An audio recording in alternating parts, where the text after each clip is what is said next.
मेरे साथ डॉक्टर आप चलेंगे पुरानी बिल्डिंग्स देखने, आप यहाँ बैठेंगे, आप एक বুশরা বিবি পাকিস্তানের সাবেক প্রধানমন্ত্রী ইমরান খানের স্ত্রী।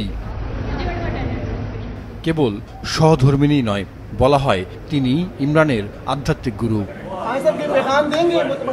ক্ষমতাচ্যুত হলে ইমরান খানের বিরুদ্ধে একের পর এক মামলা হতে থাকে। এদের একটিতে নাম জড়ায় বুশরা বিবিরও, যাতে সাজাও হয় দুইজনেরই।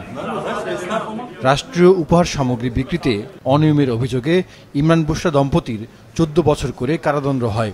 ওই সাজা ঘোষণা করা হয় গত জানুয়ারিতে। ইমরান খান কারাগারে থাকলেও বুশরাকে ইসলামাবাদের বাড়িতে গৃহবন্দী রাখা হয়েছিল এতদিন। নিরাপত্তাজনিত উদ্বেগের কথা বলে বাড়িতেই বন্দী রাখার আদেশ দেওয়া হয়েছিল। তবে গৃহবন্দী অবস্থা থেকে কারাগারে হস্তান্তরের নির্দেশ দিয়েছে দেশটির একটি আদালত। অবাক করার মতো বিষয় হল, বুশরা বিবির পক্ষ থেকে করা আবেদনের প্রেক্ষিতেই এমন আদেশ। গৃহবন্দী রাখার বিরুদ্ধে আদালতে চ্যালেঞ্জ করেছিলেন বুশরা বিবি। কারাগারে স্থানান্তরের জন্য ইসলামাবাদ হাইকোর্টে আবেদন করেছিলেন তিনি। আদালত সে আবেদন মঞ্জুর করেছে।